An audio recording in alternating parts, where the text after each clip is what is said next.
नमस्कार। आज की क्लास में हम लोग लगभग 25 बहुविकल्पी प्रश्नों को सॉल्व करेंगे। जो प्रश्न TGT, PGT, KVS, NVS, NET, JRF एवं जीआईसी की परीक्षाओं के लिए महत्वपूर्ण हैं। आप लोग भी साथ साथ में क्वेश्चन पढ़िए और उत्तर देने का प्रयास करिए।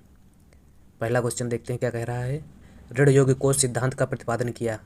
ए कीन्स ने, बी मिल ने, सी विक्सल ने, डी मार्शल ने। तो ऋण योग्य कोष सिद्धांत का प्रतिपादन प्रोफेसर विक्सल ने किया। दूसरा क्वेश्चन, आईडीबीआई किसके स्वामित्व में कार्य कर रही है। फिक्की, भारत सरकार, आरबीआई, राष्ट्रीय स्टॉक एक्सचेंज। तो आरबीआई भारत सरकार के स्वामित्व में कार्य कर रही है। तीसरा क्वेश्चन, ब्याज का प्रतिष्ठित सिद्धांत शामिल करता है। ए केवल वास्तविक कारकों को, बी केवल मौद्रिक कारकों को, सी ए था बी दोनों, डी ना तो ए ना तो बी।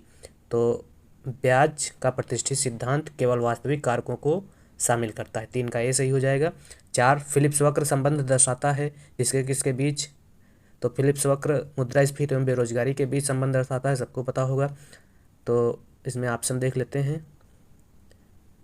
सामान्य कीमत स्तर तथा ब्याज दर, ये गलत है। समग्र बचत तथा ब्याज दर, ये भी गलत है, बी नंबर भी गलत है। सी नंबर समग्र निवेश तथा ब्याज दर, ये भी गलत है। और डी नंबर क्या है, स्फीति दर तथा बेरोजगारी। तो डी नंबर 4 का डी सही है। 5वां क्वेश्चन, मुद्रा प्रसार बेरोजगारी में पारस्परिकता की अवधारणा का योगदान किया। किसने मुद्रा प्रसार और बेरोजगारी में पारस्परिक संबंध की अवधारणा। मुद्रा प्रसार मतलब मुद्रास्फीति एवं बेरोजगारी, तो ये फिलिप्स होगा। मुद्रास्फीति एवं बेरोजगारी के मध्य संबंध की व्याख्या जो है प्रोफेसर फिलिप्स ने की थी। 5 का सी सही हो जाएगा। 6 बिक्री कर है, किस प्रकार का कर है। अप्रत्यक्ष कर, प्रत्यक्ष कर, ए था बी दोनों, ना तो ए ना तो बी। तो बिक्री कर एक प्रकार का अप्रत्यक्ष कर है। इसके अलावा सेवा कर, सीमा, उत्पाद और बिक्री और जीएसटी, ये कर क्या हैं, अप्रत्यक्ष कर हैं। सेवा, सीमा, उत्पाद और बिक्री कर, ये अप्रत्यक्ष कर हैं। बाकी सारे पर कर क्या हैं, प्रत्यक्ष कर हैं। अगला 7 नंबर क्वेश्चन, सूची फर्स्ट को सूची सेकंड से मिलान करना है। सूची फर्स्ट में क्या दिया गया है, सिद्धांत के नाम दिए गए हैं और सेकंड में उनके प्रतिपादक के नाम दिए गए हैं। तो क्रांतिक न्यूनतम प्रयास का सिद्धांत किसने दिया था। क्रांतिक न्यूनतम प्रयास का सिद्धांत प्रोफेसर लेवेंस्टीन ने दिया था। तो ए का मिलेगा 3 से। बी प्रबल प्रयास सिद्धांत किसने दिया। प्रबल प्रयास सिद्धांत का प्रतिपादन रोजेंस्टीन रोडान ने दिया था। बी का डी से मिल जाएगा। असंतुलित विकास की अवधारणा प्रोफेसर हर्षमाइन ने दी थी और ट्रिपी बचत क्षमता नर्क्स ने दिया था ए। तो इस प्रकार से इसको अगर मिलाया जाए तो ए का मिलेगा, ए का मिलान होगा 3 से। ए का मिलान 3 से, एक ही में है। तो 7 का ए सही हो जाएगा, बाकी सब गलत है। बी गलत, सी गलत, डी गलत। अगला क्वेश्चन, कर भार के सिद्धांत को दिया। कर भार का सिद्धांत किसने दिया था। पीगू ने, कॉर्नॉड ने, मेसफील्ड ने या डाल्टन ने। तो कर भार का सिद्धांत प्रोफेसर डाल्टन ने दिया था। अगला 9 नंबर, विकुंचित मांग वक्र का संबंध है। एकाधिकार, गैर समझौता अल्पाधिकार, समझौता अल्पाधिकार, कोई नहीं। तो विकुंचित मांग वक्र का संबंध गैर समझौता अल्पाधिकार से है। 10 नंबर, विकुंचित मांग का प्रतिपादन किस अर्थशास्त्री द्वारा किया गया। तो विकुंचित मांग वक्र का प्रतिपादन पाल एवं स्वीजी द्वारा किया गया। अगला 11 नंबर, लर्नर द्वारा दिया गया एकाधिकार कोटि का सूचकांक है। क्या है सूत्र ये लर्नर का। तो लर्नर का सूत्र जो है P माइनस MC अपान P। तो ए गलत, बी गलत, सी गलत, डी सही हो जाएगा। 11 का डी सही होगा। 12 नंबर क्वेश्चन, मांग की आड़ी लोच होती है। मांग की आड़ी लोच कैसी होती है, सदैव धनात्मक, सदैव ऋणात्मक, स्थानापन्न वस्तुओं के प्रति ऋणात्मक, संयुक्त मांग वाली वस्तुओं में ऋणात्मक। तो मांग की आड़ी लोच संयुक्त मांग वाली वस्तुओं में ऋणात्मक होती है। इसके अलावा पूरक वस्तु के लिए मांग की आड़ी लोच ऋणात्मक होती है स्थानापन्न वस्तु के लिए, धनात्मक होती है पूर्ण स्थानापन्न वस्तु के लिए, अनंत होती है, और स्वतंत्र वस्तु के लिए, जो वस्तुएं स्वतंत्र होती हैं उनके लिए मांग की आड़ी लोच 0 होती है। तो इस प्रकार से स्वतंत्र वस्तु के लिए 0, पूरक वस्तु के लिए ऋणात्मक, स्थानापन्न वस्तु के लिए धनात्मक और पूर्ण स्थानापन्न वस्तु के लिए अनंत होती है मांग की आड़ी लोच। क्वेश्चन में क्या पूछा गया था? मांग की आड़ी लोच होती है, तो इसमें संयुक्त मांग वाली वस्तुओं के लिए ऋणात्मक होती है। 12 का डी सही हो जाएगा। 13 नंबर क्वेश्चन, प्रकट अधिमान सिद्धांत आधारित है। तो प्रकट अधिमान सिद्धांत किस मान्यता पर आधारित है? दुर्बल क्रमबद्धता पर, सबल क्रमबद्धता पर। ए तथा बी दोनों सही है, ना तो ए और ना ही बी। तो प्रकट अधिमान सिद्धांत जो है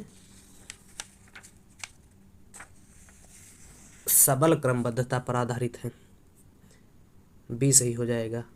और उदासीनता वक्र दुर्बल क्रमबद्धता पर आधारित है।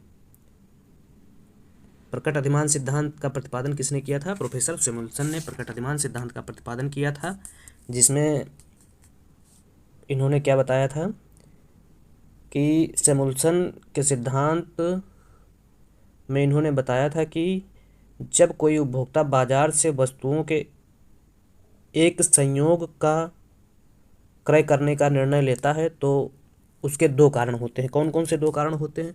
जब बाजार से कोई वस्तु उपभोक्ता खरीदने का प्रयास करता है या खरीदने का विचार मन में लाता है तो उसके दो कारण होते हैं। सैमुअल्सन ने कौन कौन से दो कारण बताए? पहला कारण इन्होंने बताया कि वह वस्तुओं के अन्य संयोगों की अपेक्षा उस विशिष्ट संयोग को अधिक चाहता, मतलब वह वस्तु जो वो खरीदना चाह रहा हो अन्य वस्तुओं की अपेक्षा उसको ज़्यादा पसंद हो सकता, दूसरा कारण क्या है?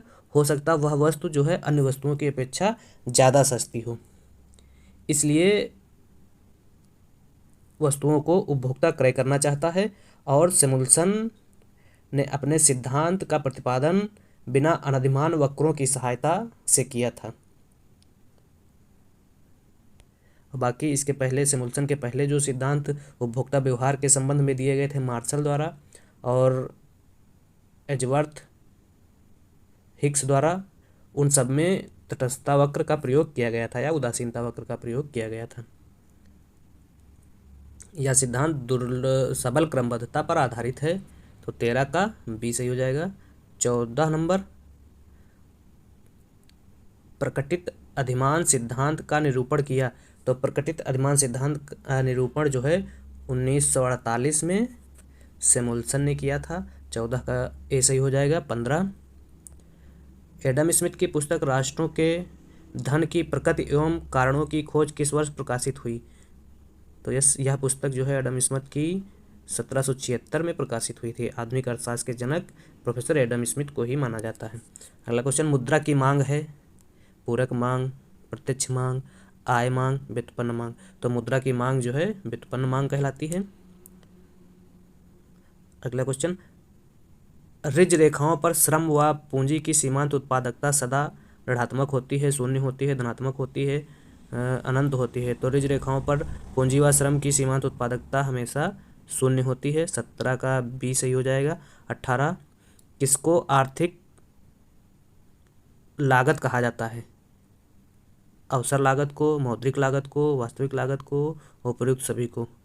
तो मौद्रिक लागत को आर्थिक लागत कहा जाता है। 19 नंबर क्वेश्चन, एकाधिकारी प्रतियोगिता में फर्म साम्य में होगी जब MR बराबर MC, P बराबर M, MR बराबर MC बराबर P। तो 19 का सी सही हो जाएगा। 20 नंबर, एकाधिकार के अंतर्गत कौन सा कथन सत्य है? MR बराबर नहीं होता है MC के, AR बराबर MR, AR कम होता है MR से, AR बराबर MR बराबर 1। तो एकाधिकार में AR कम होता है MC से। एकाधिकारी बाजार में मांग की आड़ी लोच क्या होती है? 0 होती है। एकाधिकार बाजार में सिर्फ एक विक्रेता होता है, मांग की ढाल इकाई से कम होती है या ऋणात्मक लोच की होती है, और एकाधिकारी बाजार में वस्तु की पूर्ति पर सिर्फ किसका, विक्रेता का नियंत्रण होता है। और एकाधिकारी बाजार में क्या होता है, पूर्ति वक्र का या पूर्ति रेखा का अभाव होता है। एकाधिकारी बाजार में क्या होता है, कीमत विभेदीकरण की स्थिति पाई जाती है। ये कुछ विशेषताएं एकाधिकारी बाजार की थी। अगला, निम्न चित्र में उपभोक्ता की बचत क्या है। तो उपभोक्ता की बचत इस चित्र में, ये मांग वक्र है, ये मात्रा है वस्तु की, और ये प्राइस है ये। अब जब ये कीमत है तो उपभोक्ता प्रारंभ में वस्तु खरीदने के लिए OP वस्तु देना चाह रहा था, लेकिन OB वस्तु पर कीमत पर उपभोक्ता को वस्तु मिल गई तो इतना ही खर्चा करना पड़ा। तो इतना PBC जो है ये उपभोक्ता की बचत हो जाएगी। PBC ये वाला त्रिभुज जो है उपभोक्ता की बचत हो जाएगी। तो PBC उपरोक्त में कोई नहीं, क्योंकि PBC इसमें ऑप्शनों में किसी में नहीं है, D सही हो जाएगा। 22 नंबर, सामाजिक लेखांकन की अवधारणा दी किस अर्थशास्त्री ने। Marshall, Pigou, Kaldor, Hicks. तो सामाजिक लेखांकन की अवधारणा प्रोफेसर हिक्स ने दी थी। 22 का D सही है। 23, साधन लागत पर शुद्ध घरेलू उत्पाद है। क्या है साधन लागत पर शुद्ध घरेलू उत्पाद। NNP/FC बराबर बाजार कीमतों पर शुद्ध राष्ट्रीय उत्पाद माइनस अप्रत्यक्ष कर प्लस अनुदान या सरकारी सहायता, यही ए सही हो जाएगा। अगला 24 नंबर, स्वास्थ्य एवं शिक्षा है। तो स्वास्थ्य एवं शिक्षा मेरिट वस्तुएं हैं। 24 का B सही हो जाएगा। 25, सामान्य सेवाओं पर व्यय है। पूंजी व्यय, योजना व्यय, राजस्व व्यय, गैर योजना व्यय। तो सामान्य सेवाओं पर जो व्यय है वह राजस्व व्यय है।